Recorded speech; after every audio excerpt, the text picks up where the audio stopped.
Welcome to ERC Tipsnology. In this video, we will be learning how to do the superposition and loop current method to be able to find the branch currents I1, I2, I3 and voltages V1, V2, V3 in our series parallel circuit with two voltage sources. In the first solution, we will be using the superposition theorem. Let's start. So the first step is to cancel Vs2 by shorting it and keeping the Vs1 in the circuit. We will find then the R total, and as you can see, the R1 is in series, R2 and R3 is in parallel. And so the formula will be to add 1,000 to the product over the sum of R2 and R3. And by using our scientific calculator, we can add 1,000 plus 500 multiplied with 900 over 500 plus 900. But we need to use the parentheses properly so that our answer will be correct. We got 1321.428571 ohms, but we will just write 429 instead of 4285. So we write Vs1 as a subscript beside RT, and then we will find the I total with respect to Vs1 by using Ohm's law. So Vs1 over the R total, we will get 7 volts over 1321.429 ohms, and the answer will be expressed in amperes. We got 5.297295579 times 10 to the minus 3, but I will be just writing 5.297 times 10 to the minus 3 amperes. Now the 10 to the power of minus 3 is also milli, therefore we can write our answer as 5.297 milliamperes. And then we will find the current with respect to the Vs1 of the R1 or I1 Vs1. And because the R1 is in series with the source, we will say that I1 equals the I total. And then we can find I2 using the current divider rule, R3 over R2 plus R3 multiplied with I1. Here is the I total coming from Vs1, and then this is the I1 coming through R1, and this is I2 that goes to R2, and I3 goes to R3. And so let's substitute the values for the current divider formula. 900 over 500 plus 900 multiplied with 5.297 milliamperes, and we will get the I2 with respect to Vs1. And we have to use the parentheses correctly. We got 3.405,214,286, but we will just be writing 3.405 milliamperes. Don't forget the unit milliamperes. Now we are getting the I3 with respect to Vs1, and I3 equals I1 minus I2. Substituting the values, we got 5.297 milliamperes minus 3.405 milliamperes. We used 3 decimal places for our currents. Our I3 with respect to Vs1 is now 1.892 milliamperes. And so we already get the I1, we got the I2, and we also get the I3, and therefore voltages can now be calculated with Ohm's law. And the voltage equals current multiplied with resistance. Don't forget that the power of 10 to the minus 3 amperes can be converted to milliamperes. Or vice versa, the milliamperes would mean multiply with 10 to the power of minus 3. And so when we multiply our amperes, multiply with ohms, we will get the voltage. Take note that if you don't convert milliamperes to amperes, your answer will be in thousands. And so 5,297 millivolts is equal to 5.297 volts. Now we got the value of V2 with respect to VS1 by multiplying 3.405 milliamperes to 500 ohms. Take note that milliamperes again is multiplied with 10 to the power of minus 3 amperes. And so we got 1.7025 volts. Let me write it again. V2 with respect to VS1 equals 1.7025 or 703 volts if we round it up. And lastly, we can calculate for V3 with respect to VS1. That would be equal to I3 multiplied with R3. I3 is 1.892 milliamperes multiplied with 900 ohms. That would give us 1.703 volts. 1.703 volts. V2 and V3 will be equal because they are the resistors R2 and R3 are in parallel. Now let's encircle the currents and voltages with respect to voltage source 1 and make sure that we have covered all of the required currents and all of the required voltages. Now that we have done the first circuit, let's do another circuit in the superposition theorem. We have to cancel VS1 this time and keep the VS2. And so we have I total equal to the I3 in series with R3, right? And R1 and R2 will be in parallel. Therefore, when you calculate for the total resistance with respect to VS2, we will get R3 in series plus the parallel of R1 and R2. 900 plus 1,000 multiplied with 500 over 1,000 plus 500, and we would get the value of the R total with respect to VS2.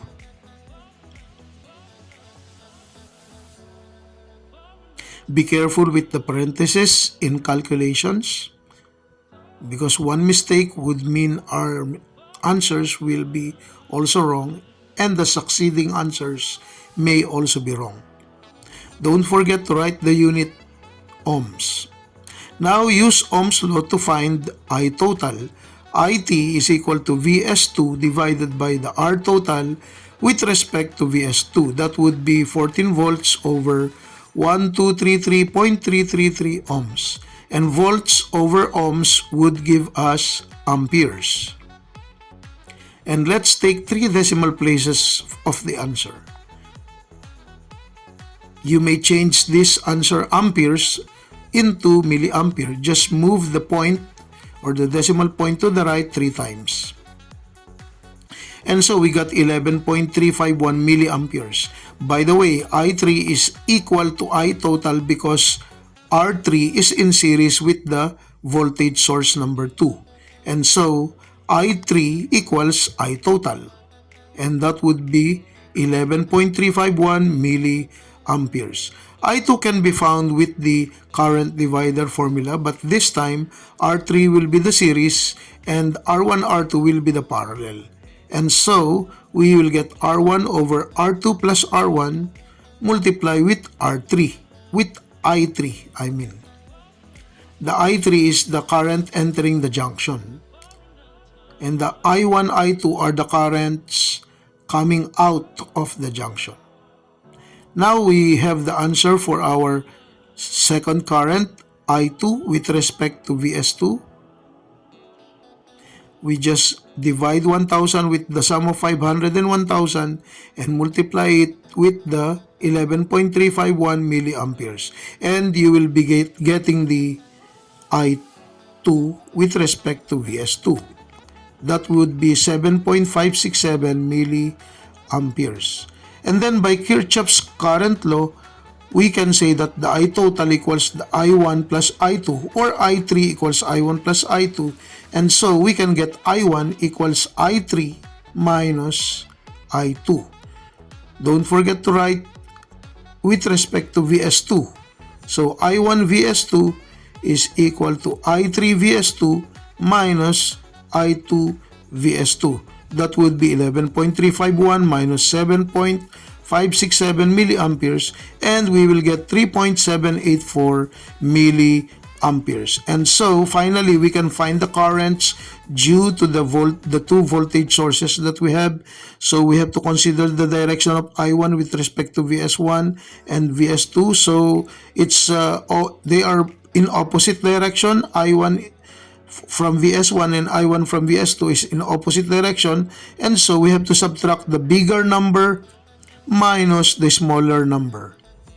And we got 5.297 milliamperes minus 3.784 milliamperes to represent the I1 with respect to Vs1 and the I1 with respect to Vs number 2. And we got the answer of 1.513 milliamperes. Now, the I2 are both in the same direction, so we can just simply add the two. So just add them, I2 with respect to Vs1 plus I2 with respect to Vs2. And we will get 3.405 milliamperes plus the value of I2 with respect to Vs2. Let's put a circle over here. That is 7.567 milliamperes.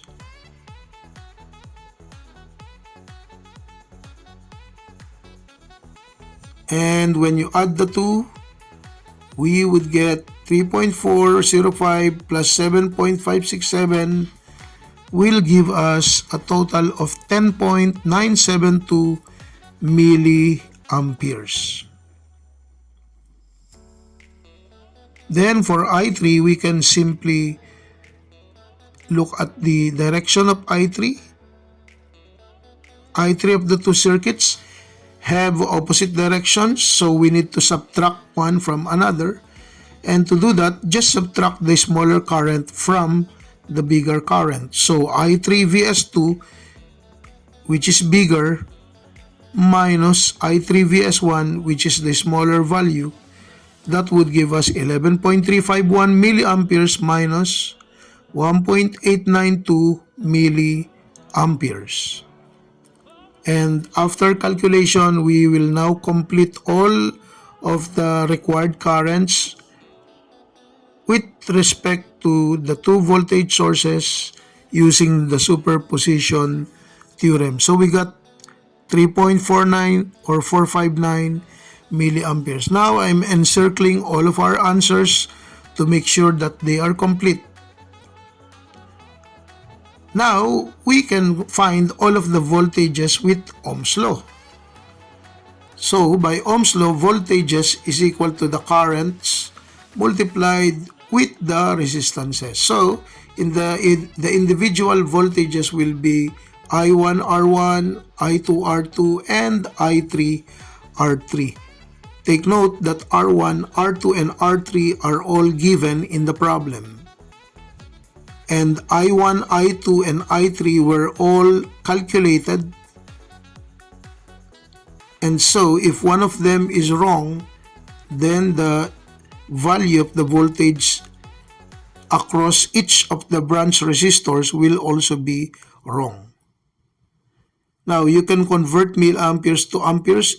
Remember that times 10 to the minus 3 is also milli.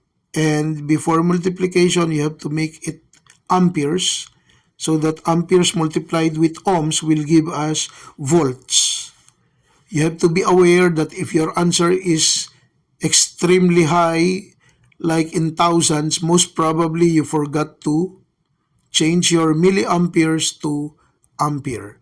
Like this one, 1.513 volts is the same as 1,513 millivolts if you write your answers in millivolts. That will also be correct, but it's so big.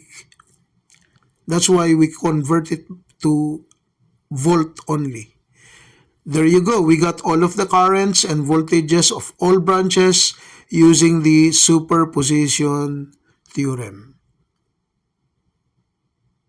And I'm just checking where are the voltages and where are the currents. So we have 6 answers, 3 currents and 3 voltages.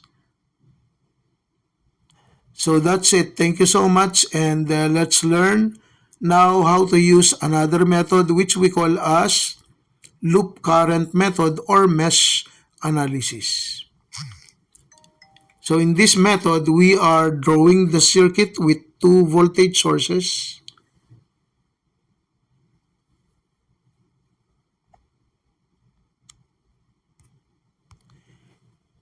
We will use the same circuit, but this time we will draw a loop inside each of the closed loops. So over here, we will draw a loop, and after drawing that, we will put the arrowheads. So you put the arrow in a clockwise direction. And let's write here IA, and over here, let's write IB. After writing IA and IB, we can now write the equation for loop IA. And to do that, we will add all resistors inside the loop and multiply it with IA. So 1000 plus 500 will be multiplied with IA, and we will subtract the 500 IB because it's in the opposite direction, and subtract 7 because we are entering 7 volts based on our current direction of IA. We got 1,500 IA minus 500 IB, and the minus 7 will be positive 7 when you transfer it or move it on the right side of the equation. Now we go to loop IB, and we will add 900 plus 500 and multiply them with IB minus 500 IA plus 14 because we enter positive side of the 14 volts. Let's arrange our equation starting with minus 500 IA plus 1400 IB equals negative 14. Positive 14 to the right will become negative.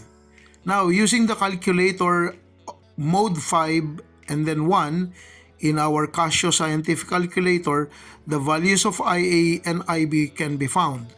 All you have to do is to enter 1500 equals negative 500 equals 7 equals minus 500 equals positive 1400 equals and negative 14 equals, you will get X, which is equal to 1.513513,514 multiplied with 10 to the power of negative 3 amperes. And we may change the multiply with 10 to the minus 3 as milli. That's why we got milliampere. And the letter Y will represent IB. And based on the calculator, we got negative 9.459, 459 multiplied with 10 to the minus 3, and that will be converted to milliampere as negative 9.459 milliamperes. There you go. We got the IA and IB, and we will now see that I1 equals IA. So we will copy the value of IA here, 1.5135 milliamperes for I1, and I3 is also equal to IB. So I3 will be equal to negative 9.459 milliamperes. Now we get I2 equals IA minus IB because the directions of IA and IB are in opposite directions. So we get 1.5135 minus the negative 9.459. So in effect, the negative will make the minus negative become positive. So 1.5135 minus 9.459 will give us 10.9725 milliamperes for our I2. And so we get now our I1, I2, and I3 currents. and we can now find the voltages by using Ohm's law. V1 equals I1 IR1, V2 equals I2 R2, V3 equals I3 R3. When you write the 1.5135 milliamperes and push it on the calculator, we can use multiply with 10 to the minus 3 so that it can be converted to amperes before you multiply with ohms, and we will get the answer in volts. Like this one, 1.5135 times 10 to the times 1000 will give us 1513.5. That will be millivolts.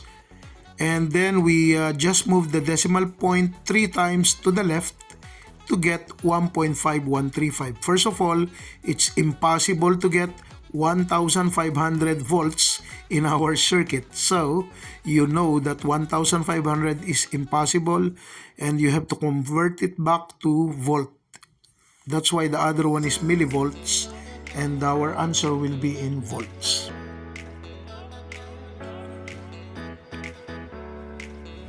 Now let's put a circle, or let's encircle our currents so that it will be more clear for us what are the answers. And let's also put, or let's encircle the voltages too. And there you go, that's how to use mesh analysis or loop current method. So thank you so much for watching this video, and I hope that you will subscribe to our channel, ERC Tipsnology. Have a nice day.